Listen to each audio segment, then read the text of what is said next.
Would the sponsor yield for some questions? Yes, Mr. Speaker. Thank you. Please proceed.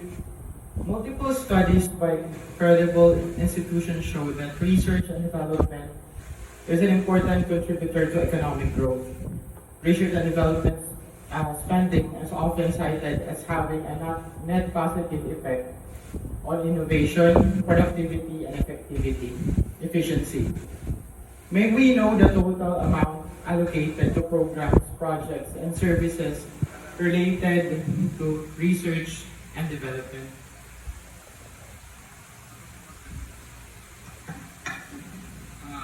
Under the proposed budget, Mr. Speaker, the amount that is allocated for research is 9.23 billion pesos.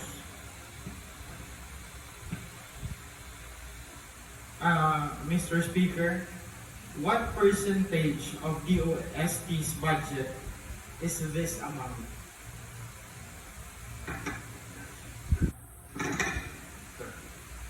Roughly 36%, Mr. Speaker. Thank you for the answer. What are the specific programs, projects, and services that this amount will be used for?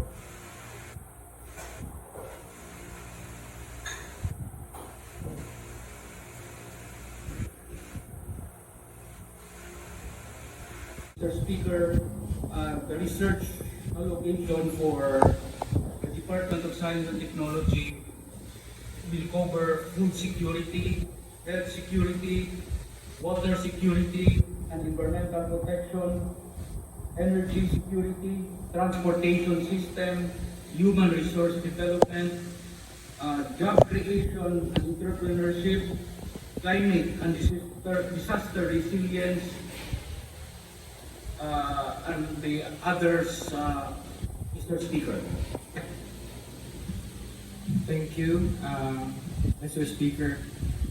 The programs of the DOST related to the research and development, as well as those devoted to training and developing young scientists and thinkers. Research and development spending is the key to economic driver.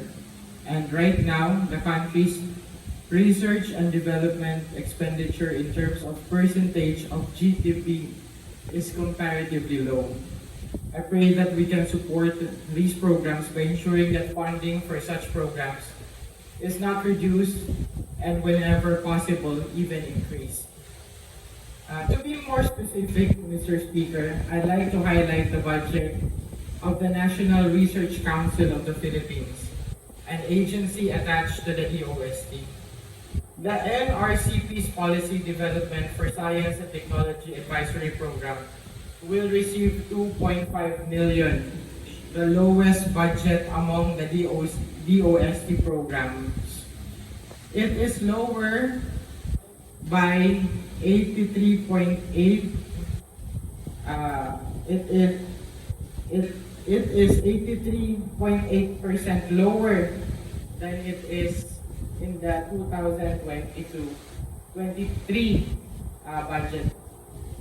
The NRCP's Basic R&D Management Program will also receive a budget cut from 180 million in 2023 to 114.6 million in the year 2024 proposed budget.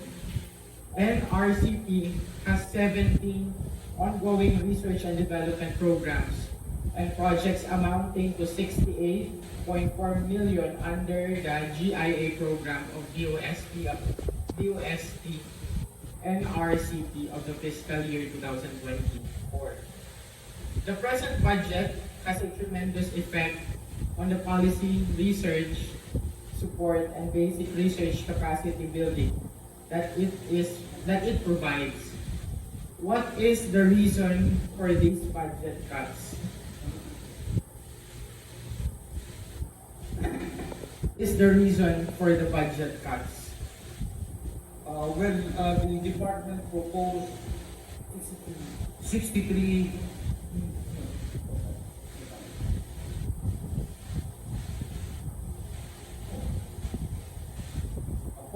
for specific for NRCP project, the proposal of the department was 163 billion, Mr. Speaker, but what was given under the left was only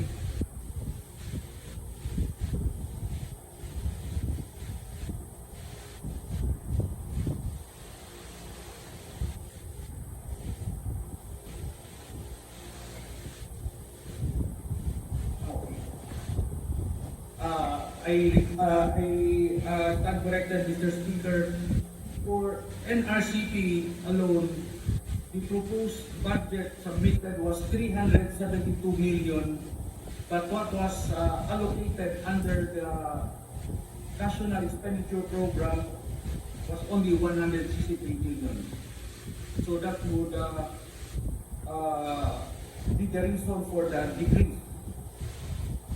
What was allocated only by the BBM, Mr. Speaker. Mr. Speaker, at this point, I would like to make a brief manifestation.